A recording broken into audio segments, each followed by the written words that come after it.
Hey everyone, it's Chala. Welcome to Nail Your Niche, Module 3 of our amazing online course that's going to teach you how to get and keep more clients because you are so tightly niched and nobody's ever confused about what you do.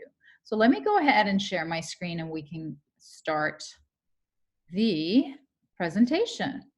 Module 3 is called Brand Like a Celebrity. But before we get there, I want to take you through every day we're enhancing the course and every day we're adding stuff to it at different price points. So if you don't know what I'm talking about, then just look at the stuff that applies to you. But there was an enhanced course that was offered, and upon sign up, we're offering not just the bonus training videos for the first few, for the first 7, but also the bonuses, which you all should have received. And for the enhanced program, there's a one-on-one pitch podcast that you are invited to book if you'd like to be on my Polish Your Pitch podcast. And you get one-on-one coaching on your elevator pitch, and you get the collateral of the actual podcast video and the audio for your own marketing and social media. But if you don't know what I'm talking about because you didn't buy the enhanced package, then just move on. So first training, the first week, you received the Uncover Your Profitable Specialty, and you were asked to rate different industries and interest groups and their different pain points for fit for you, your skill set, background. On top of that, you were asked to add the fit for the reach, whether you had a reach to that audience. And then the last thing that you were asked to rate was the dollar potential. And you were supposed to put all those out of a score of 10, put them together and see which 3 industries and pain points popped up. And then the second week training was to find your actual purposeful vertical, which is you were given the most important part of this whole process was to populate a sheet. And I'm actually going to go through and show you some of that stuff. A research sheet where you were supposed to populate the top winning industries, interest groups, and pain points. And then you were supposed to go and talk to 5 people in each different industry or interest group. So this week, and then we would have already had our Q&A live, and this week you will be getting the training of Brand Like a Celebrity. So welcome. Hopefully it's all going well for you. Hopefully you're asking all your questions, you're getting all your frustrations answered, and you're able to reach me through the live group, which we have our niching network. So here's the homework from the last module too. This was the niche market research that you were supposed to populate. You can see that, this sample one was for a woman called Zilla. She's actually a former client, and she populated it with pharmaceutical and sales marketing managers, medical device marketing managers, and natural health product manufacturers, and she forced them to a choice of 1 between 3 pain points. She wanted to find out, if none of those were relevant, what is a persistent issue that they're having, and then all the rest of the questions. And hopefully you were able to get a really good sense of which were the winning choices. So the next steps with the niche form is this. This is what I wanted you to have. And so, for example, I made up this niche form where the winning industry is the first one, because look at how many yeses they have. First of all, to the most important part that I look at here is most people agreed on one problem. If you look at the other industries, they were all over the place. Okay, the second one agreed to one problem, but the third one didn't.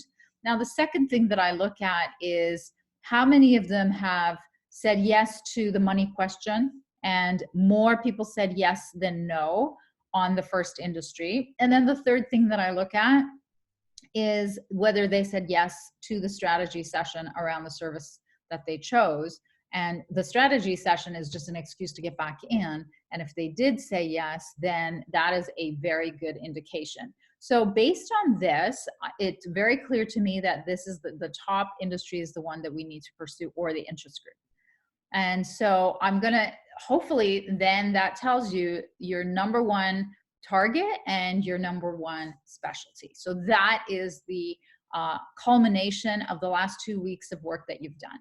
So now I'm going to move on to how do you find your brand voice? And that's what this module is all about. Now, why would you brand? Well, branding began in farms with cows where they used to brand them on their butts to distinguish one from the other, because they'd wander in from one farm to the other and nobody knew whose it was.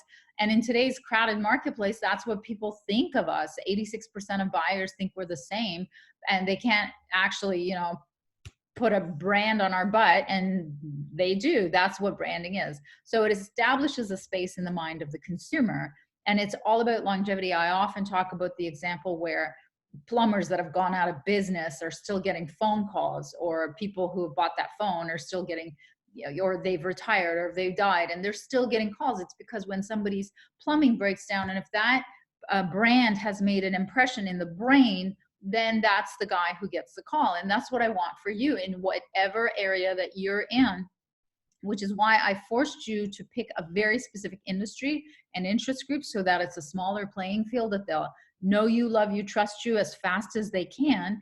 And it's about longevity of being able to hold on to whatever it is that they know you for. So what is a brand character? Well, every successful product or service has a personality. And it's a set of human traits that are associated to a product or service. And it usually reflects you, the founder's character. So the example is a Virgin. If you knew Richard Branson, especially when he was younger, he would go up against the established companies, like in the airline industry, and the telecom industry, in the radio industry, any industry that he set up, went up against, was already established. So he got to be known as the bad boy, the debunker of the establishment. And Anita Roddick, if you remember her, she started a company called The Body Shop, and she herself was an animal activist. So she actually developed the first makeup and skin without animal testing, because it kills them. And this was before, when I wrote my Gentle Marketing book, it was way before Donald Trump was even in politics. But if you know of his business, if you knew of his business before he was the president, his casinos, his hotels, the Taj Mahal, everything was larger than life, and that was in line with his personality. Now, why would you brand like a celebrity? Because each celebrity has a distinct character that infuses their roles, products, and what they sell. So, for example, Jessica Alba is known as honest, and that's the name of her honest company. Kim Kardashian, she's known as fashionable, so she actually has this, Skims sort of lingerie that is kind of like Spanx. And Oprah, she's always known for trying to get healthy. And so what a great marriage it was for her when she bought stock in Weight Watchers. Kate Hudson, she's always known to be athletic. And of course, why wouldn't she start an athletic line called, wearables called Fabletics? And then Sean Diddy Combs, well, he has this huge, I think it's called Ciroc vodka, huge spirits business. And then when I look at the Virgin website, the time that I was writing my book and I went on their website, there were lines of Coke being done on a national, multi-billion-dollar company's homepage. And that's completely in line with the brand, if you think about the character. Now, the Body Shop, it was very much in line with give, joy, give back. It was all about that kindness. And of course, I just threw this Howard Stern. He's really known as this brash, not appropriate kind of guy. And this was on his website, and it doesn't surprise anybody at all. And then, of course, this was when I was writing my book, Donald Trump's, the company's website. And of course, he has a world of his own. So you have to click into the globe to be able to get into the website. Now, how does it work for small businesses? Well, here's my client. She used to make jewelry, and she, at the time when I first started, she had paid money to a faxing service that she would fax these designs in black and white to anybody in any office. And they had promised her so much viewership and so many offices. And she thought, oh, people work in offices. And so she had spent all this money, and she was selling her jewelry out of clear plastic bags. It was called Her Own. So let me just show you. So once we picked a brand character, and I said, okay, if it was a person, who would you want it to be? And at the time, and like she, this was, I guess 15 years ago when I first started coaching, she picked Susan Sarandon, and because it said to her, classic, timeless, elegance, over 40. At the time she was over 40. And so that's what she wanted her brand to be. So once she locked in on the brand character, what changed for her is her brand name was her own, which designers often fall into that trap. And unless you're Calvin Klein, I don't recommend it. So she changed it to timeless. Then she changed, of course, the packaging from, because when I asked her, would, that celebrity ever be caught dead being, sold or selling anything with her name on it out of clear plastic bags? Well, she changed it to mahogany boxes. And her price, she used to really price it low. And then I asked her, would Susan Sarandon price that way? And of course, that reflected in her price, and she put her prices up. In terms of distribution, she used to just go into any store and just put it on consignment. And then after we talked about the brand character, she was then, she recognized that she needs to change the brand character so that the distribution, she would never be, a celebrity of that caliber would never be caught dead in a mom and pop store. So she carried her distribution to Queen Street stores only. And remember the mass black and white facts, it changed to colorful website and brochure and art shows. So the results were she grew her business 10 times, which wasn't hard because she had a small base, but it was still a huge result for her. Now, what if you hate celebrities and you don't want to associate yourself with a celebrity like my client did?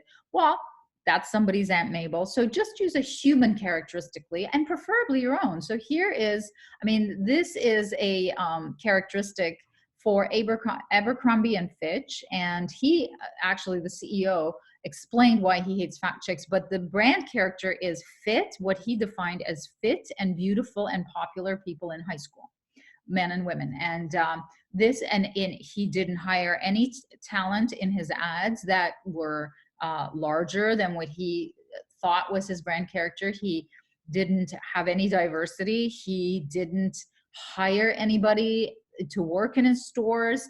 And worst of all, he didn't even have a large size available for women. He only had it for men because they were athletic. So based on all this, he got fired eventually, and they're not doing so hot. But what was really interesting from a marketing perspective was that he was so clear on the characteristic. He literally painted a character and said, this is our strategy. So that's what I want you to take away from that. Here is a coach called Suzanne Evans. I talk about her a lot. She's larger than life. She has this potty mouth, and she's like, I hope you gave a resounding hell yeah. And she's a no nonsense.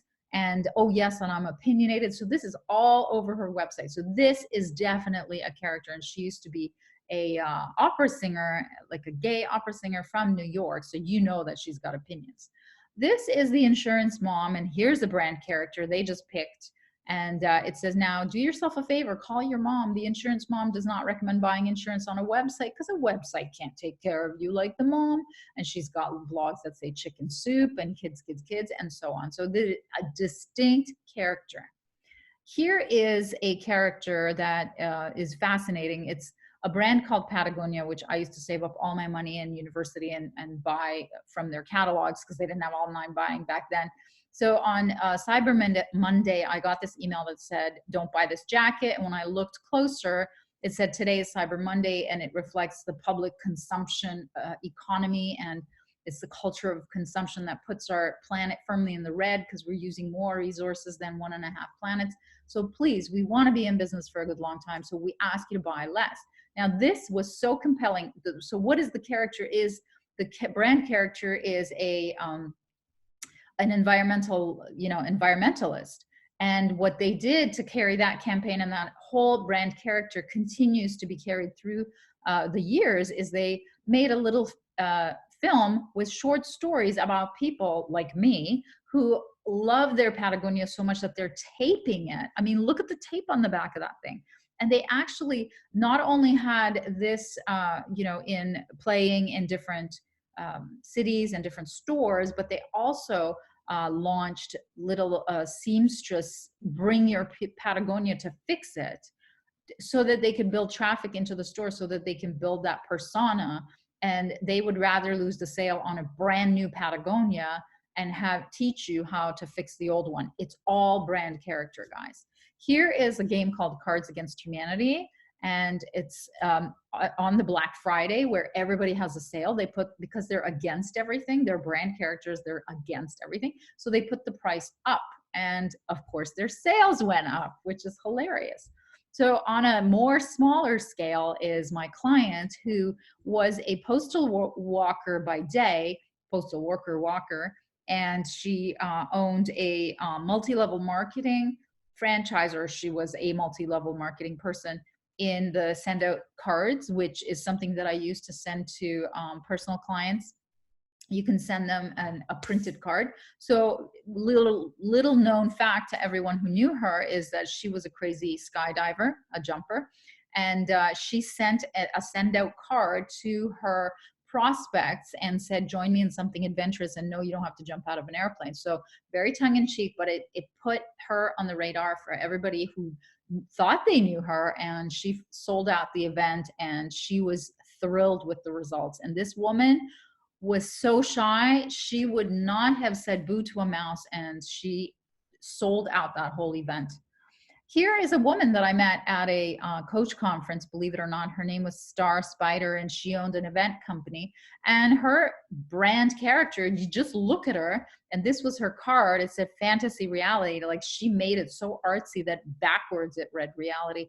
And she was creative, bold, and fun.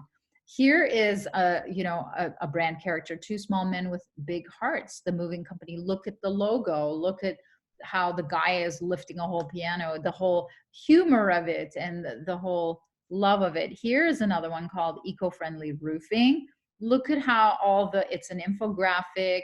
It's, has so many different icons, and has so many different, the cloud, the leaf, everything, the safety. All of that is a brand characteristic of somebody who cares about the environment and who's fun and playful. This is hilarious. The Grass Ninja Lawn Service, tons of humor, but also somebody who, may care about martial arts. But I love how small business can even have a character. Do you know how many lawn services there are, and how this guy stands out? He's the Grass Ninja.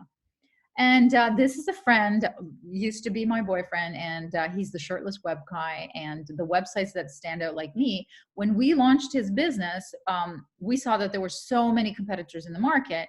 And what we did is we made him the Shirtless web guy. And no matter where he went, he got all the attention, not because he was good looking, but because his brand always got a laugh. And then we even set up a Why Shirtless page to explain why he was shirtless, and it was in fact the way he coded.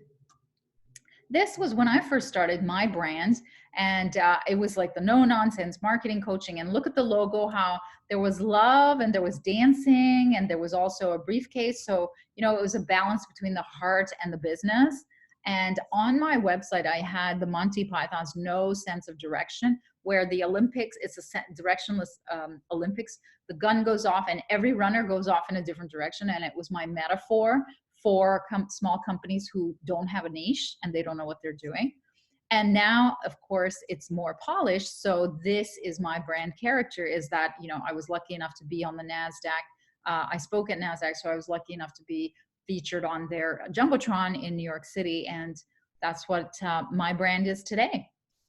So the steps for you are, what are your top 3 characteristics? Write them down, write down all the ones, and then circle the top ones that come to mind. Now, does a celebrity come to mind?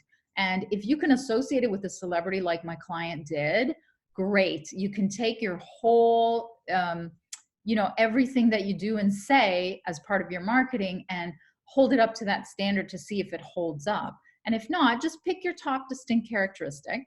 And then this is the list that I want you to check it through. Do these reflect the characteristic?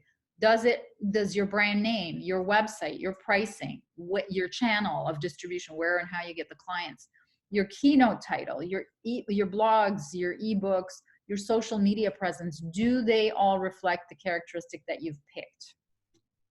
And so here's some frequently asked questions, and you can ask me questions when I do the live, but here's some until we get there. Is a brand character the same thing as a brand voice? It is. Is a brand character the same thing as a mascot or an icon? It's the representation of one. So it's not. So the example is Ronald McDonald. The brand character of McDonald's was a family-friendly, approachable guy. And the mascot is a clown. And that was, of course, before the whole movie It came out, where my child is now afraid of clowns. But nevertheless, it's not the same thing. Now, what happens if I don't have a brand character? Well, like think of the shirtless web guy. Before he got that brand, before we branded him the shirtless web guy, everybody was his competition. Everybody was saying they do web. But as soon as he would stand up and say, I'm the shirtless web guy, people would remember and Google and call him. And he got so much success in business so early on in his business that I attribute it, and he attributes it, and people have told him to attribute it to the brand character of being able to stand out from amongst the noise. So the homework is to come up with your brand characteristic. And then if you're willing to change the existing one, come up with a brand name that reflects the brand characteristic, and a tagline if you're willing to change the existing one, and a logo if you're willing to change the existing one. If not, think about how you can infuse your brand characteristic into the existing communication that you have today. And here's an example I found is, for example, if your brand character is helpful, and what your business is that you're a chiropractor who helps prenatal moms. And by the way, I've used one. So your brand name I made up could be Mommy's Chiro. This one is called Dr. Abby, the one that I found online. And the tagline could be a helping hand for easier delivery. So the logo example is one, as I said, that I found online. It says prenatal and pediatric chiropractor, which is great. But I love the imagery. Look at the heart and the mom and the